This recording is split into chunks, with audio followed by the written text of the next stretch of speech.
Welcome. This is David Lawson on the Speakin Deac show. Going into week 8. So we're going to recap week 7 of the ACC football. So as you know, Wake Forest did go into Oregon State, traveled long distance, and came back a happy camper, winning 39-14 over the Oregon State winless Ducks. Oregon Beavers. I'm sorry. They are Beavers around. They are not Ducks. Anyway, Wake Forest chewed them up and dammed up the dam. So so Oregon State remained winless in 7 games. Wake Forest improves to 4-2. As you see at the bottom, the magic number is 2 for bowl eligibility, and we'll get into that a little bit later on. So let's take you into some highlights of some other games that was played.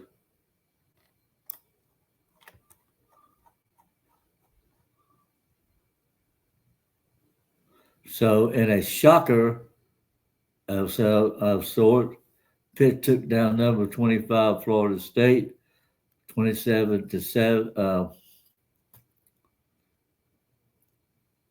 It was not 27-17.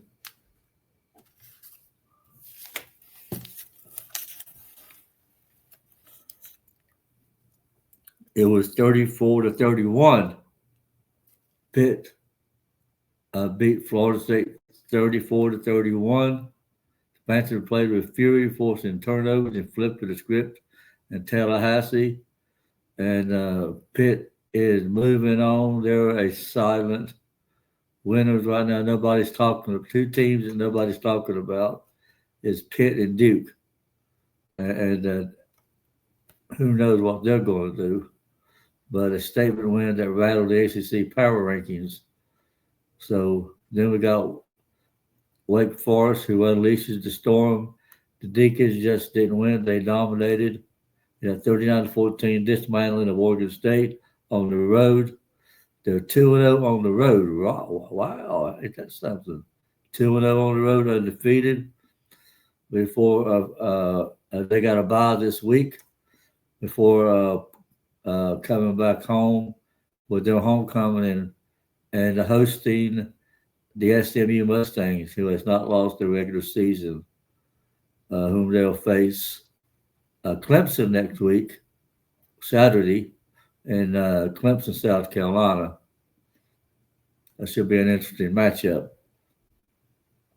Speaking of Clemson powers past Boston College, a less inspired team like UNC. Boston College and UNC is 2 of the worst teams in the ACC right now. But no slow start this time with the run game, chewing clock, and the defense feasting. The Tigers are sharpening their claws for a late season surge, you think? Then Notre Dame rolls over North Carolina State in a 36-7 win in South Bend, Indiana. The Pack couldn't find rhythm, and Notre Dame's defense slammed the door shut early. A humbling loss for the Wolfpack. So where does the Wolfpack go from here? So now Georgia Tech gets past Virginia Tech. That's all I can say. They beat Virginia Tech 35-20. It's a win over the Hokies, but it was 18-0 for a while. Then they chewed their way back. Virginia Tech did, and the Jackets almost lost that one. Could have, but they managed to win by 15. But it was much closer, really, than the score indicated. Now Georgia Tech has to face a rolling silent sleeper Duke Blue Devils. And we'll get into that too a little bit later. So now let's preview week 8 of the ACC football preview. So starting this Friday Night Lights, what they call it, on October the 17th, Louisville will be at number 2, Miami. Louisville will be at number 2, Miami, Florida. I put Florida before Miami, but it's Miami, Florida, and that game will be played at 7 p.m. on ESPN. Miami's undefeated run faces a test against a scrappy Louisville squad. The Hurricanes are ranked number 2 nationally, but Louisville's defense could stir the storm, right? We might see that. Expect fireworks at Coral Gables, right? I don't know. That'll be at Hard Rock. Louisville hasn't been that great on the road, so we'll see. And then North Carolina goes all the way to California. That's a late night. North Carolina can't even handle their business at home, much less going all the way to California. And California is one of those silent sleepers. You know, they're really getting motivated. They're doing everything right, kind of like Wake Forest. And but there's 2 teams trying to climb out of the middle tier, but North Carolina more near the bottom. And California is probably near the middle of the pack. Cal's home field and late night vibes could tilt the edge, but UNC needs this to avoid sinking further in the ACC standings. But I don't think they'll get it. Then we have the Saturday showdowns for October the 18th. Number 12, Georgia Tech rolls into Duke at Wallace Way Stadium, a noon kickoff on ESPN. Both teams are 3-0 in AC play. This is a title track collision. Georgia Tech's balanced attack meets Duke's gritty defense. Winner takes pole position in the ACC race. So which one do you think? Duke is rolling right now. Duke is really, if you look at the Wake Forest Georgia Tech game, well, Wake Forest, everybody agrees, should have won that game. And then Duke does have it's more experience and better defense and a really good offense. And you know, they really got it all together with Manny Diaz leading the team as the head coach. And they're really what Duke's quarterback was really outstanding. So Duke could do things. You know, we'll just have to wait and see Saturday. You know, everybody should be looking forward to that one. That should be the game of the week. Georgia Tech at Duke. I believe this will be the game of the week, and then we'll see where that goes. Then we got UConn at Boston College at noon. Boston College is a basement dweller. UConn I think it's better than Boston College. And I wouldn't be surprised to see UConn beat Boston College. And I have made my picks, and I'll do that at the end of the show. Then SMU rides into Clemson, haven't lost a regular season ACC game. Clemson has beaten the last 2 games, 2 uninspiring downward teams, the North Carolina Tar Heels and the Boston College Eagles. So tell me, Syracuse defeated Clemson. They're less inspiring, and I don't think Syracuse is as good as SMU. And if SMU can do it, Keith Jennings and the head coach in the SMU Mustangs, I believe, can roll into Clemson and come away with a win. That'll be an exciting game too to watch. I don't know if that'll be the AC. I don't know if that's my pick. It could be. I don't think that is the ACC game of the week, but it's close.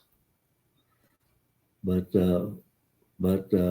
Clemson's offense uh, seems to be surging with the uninspired teams, but SMU's got a high tempo style offense that can really test the Tigers. But most people say that SMU right into Death Valley, that might be too much for the Mustangs, but we'll see. I don't think so. Then we go to uh, a familiar team, Washington State. If you know, Jake Dickers came from Washington State and left Washington State for Wake Forest. And they're not doing bad. Washington State ain't, but they're not good enough to beat Virginia in Charlottesville. That'll be at 6:30 p.m. on the CW. Virginia's rising. They're another team up there at the top. And they rose to number 18, which is no fluke. Washington State brings a Pac-12 flair, but Charlottesville is ready. And then we got Pitt at Syracuse. Pitt coming off a statement win over Florida State. Syracuse needs a bounce back. This could be a swing on turnovers and tempo. Could be. But Pitt is really doing some things right now with their new quarterback. And they're building something there in Pitt. So like they did with when they played in the ACC championship, the quarterback, I forgot his name, I played Wake Forest in the ACC championship game back in 2021. So Pitt is on his way back like Wake is. And Florida State will be at Stanford. What? Florida State will be at Stanford. No, Florida State's not at Stanford.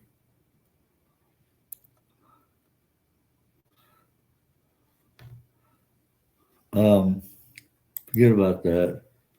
Florida State is not at Stanford.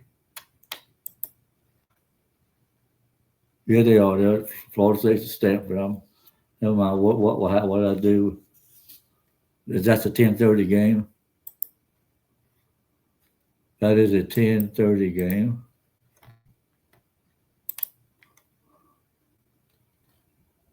Did I put that down there?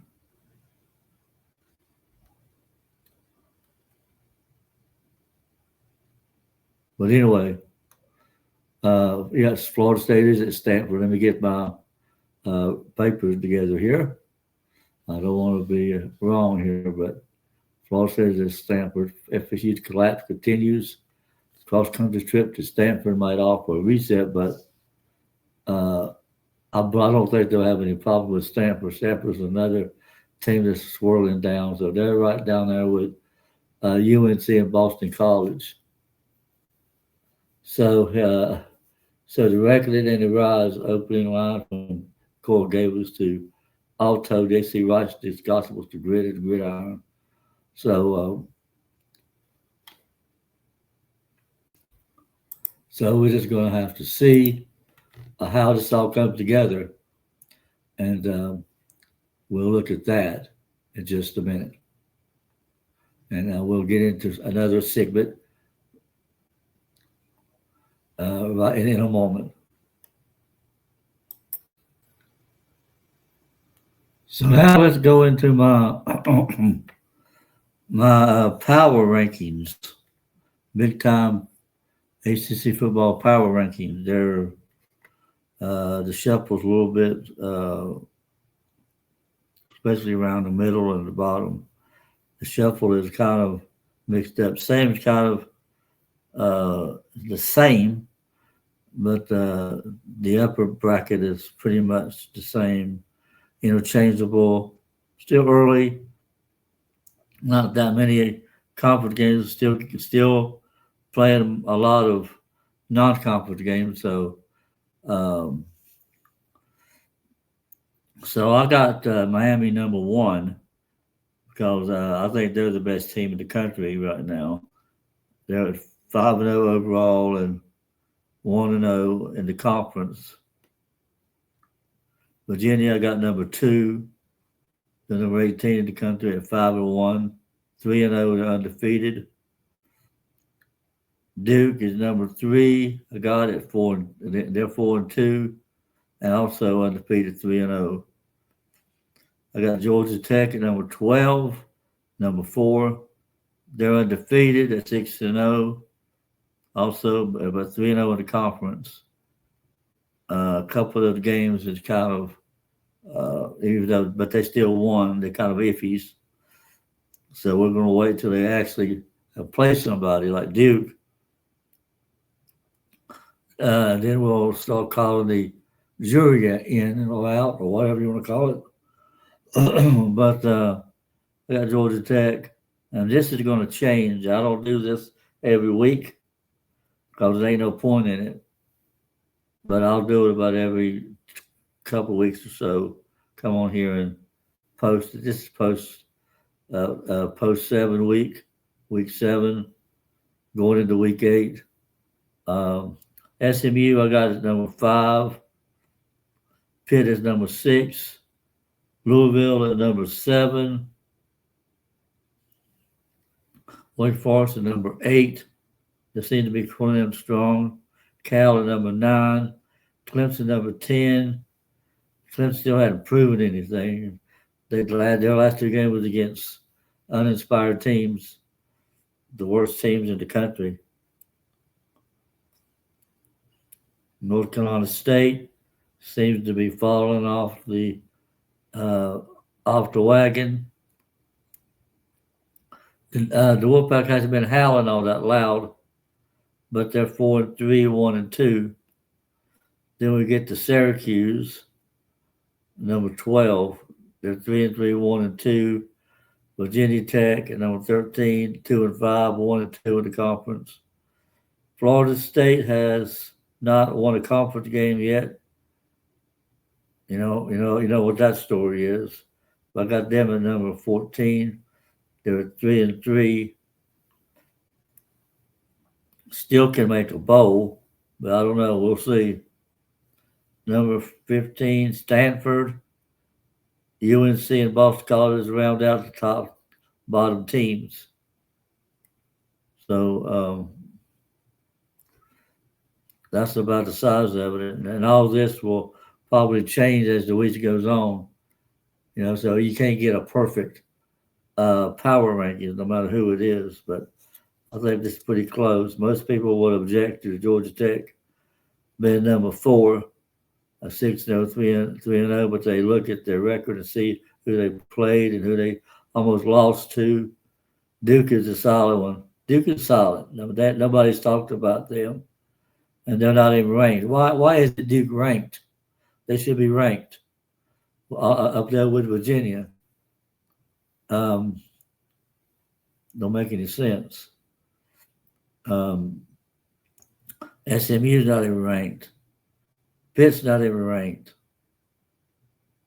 And so we'll see where it goes from here.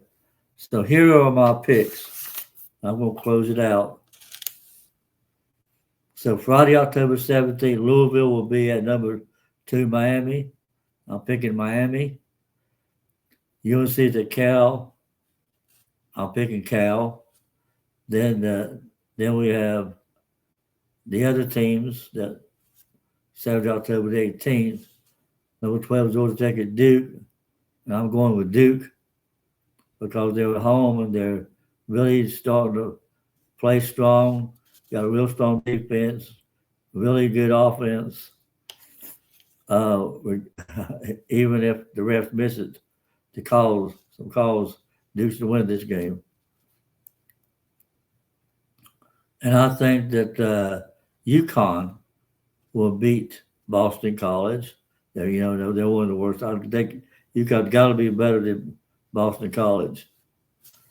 Uh, I think that SMU is going to beat Clemson. I think if Syracuse can do it, that SMU can. Like I said, Clemson has played lesser teams and got beat. So we'll see how that happens. And I think Washington State rolls into Charlottesville, and Virginia takes care of Washington State. Pitt rolls into Syracuse and at the Dome, and they'll beat Syracuse. Pitt is building something special there. They got a new quarterback, and he's really, really good. Ever since they changed quarterbacks, Pitt has hit on their high notes. I don't think Syracuse has much notes left to hit on. And Florida State will take care of Stanford. They're one of the bottom teams. So I'm picking FSU to beat Stanford. So last week I was 5-1. The week before I was 8-0. My total season record is 55-22. That's about 71% and a half. I think I've done pretty good so far. So I hope everyone enjoys the games. And if you're a Deacon fan, go Deacs. If you're an ACC football fan, let's go ACC.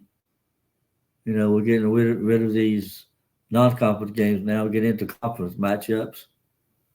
And we're going to see a whole different story. We're going to see which teams are for real coming up in the next 2 or 3 weeks. So I'm David Lawson. You can catch me on TikTok. People call me the American Hoochie Man. And catch me on X, Facebook. I do devotions and all that stuff. I haven't done any lately, but I'll get around to that as soon as possible. And I am doing this recording on a Sunday because I'm somewhere else. And I will put other things on. Watch for my other stuff that I might put on there, and not sure what it'll be, but anyway, you have a great week, and whether you agree or disagree, you know, we can all do that, and may the media hype up all the games, and you have a good week, as I said 3 or 4 times already, but this concludes the Speakin Deacon show.